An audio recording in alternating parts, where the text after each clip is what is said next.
बिहानको पहिलो किरणसँग फेरि एकपटक गुम्बाभित्र आरतीको तयारी सुरु हुन्छ।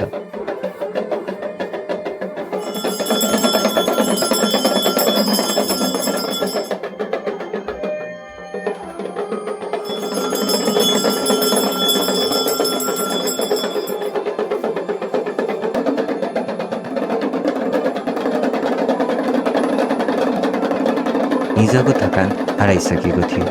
यात्रा फेरि अगाडि बढ्न तयार थियो। जय जय गोरख, जय जय काली, ओम शिव गोरख, जय शिव गोरख।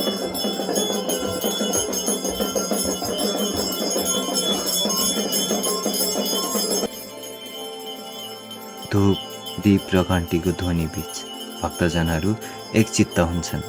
पात्रदेवको सामु बिहानको आरती सुरु हुन्छ।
गुम्बाभित्र विराजमान सम्पूर्ण बोधिसत्व, धर्मपाल र ब्रह्माण्डीय चेतनाका दिव्य स्वरूपहरूसँग पात्रदेवतालाई धूप दीप र आरती अर्पण गरिन्छ।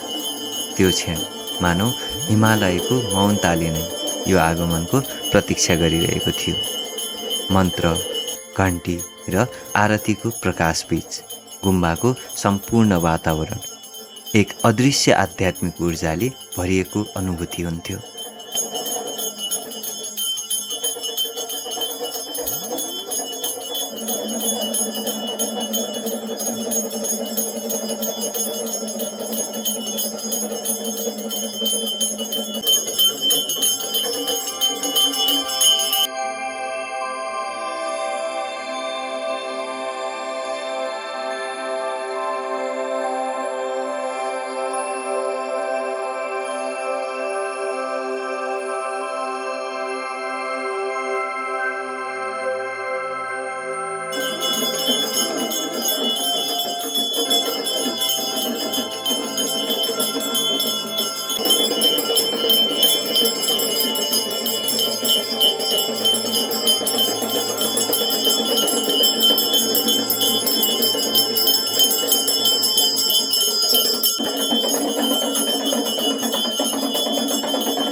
आरती पश्चात सबै भक्तजन र योगीहरू पुनः यात्रामा अघि बढ्छन्।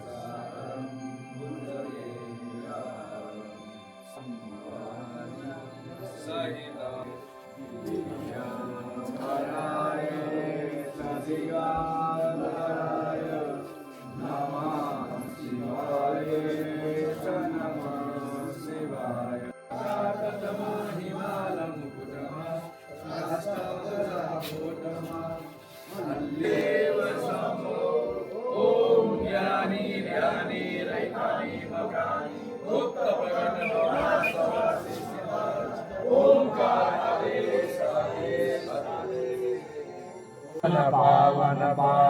दीनबन्धु दीनहितकारी हरो पाप हम सब तुम्हारी।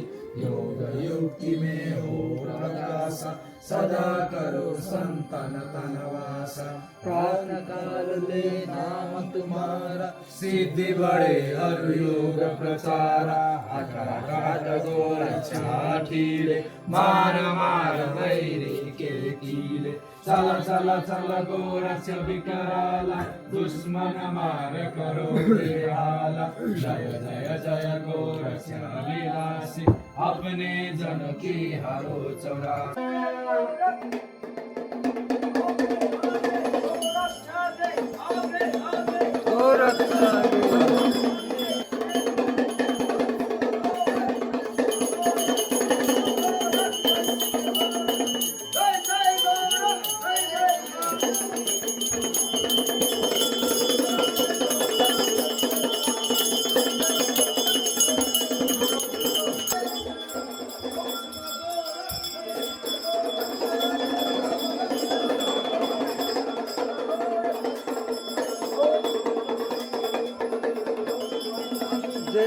गन्तव्य गन्तव्य उही गोसाइकुण्ड।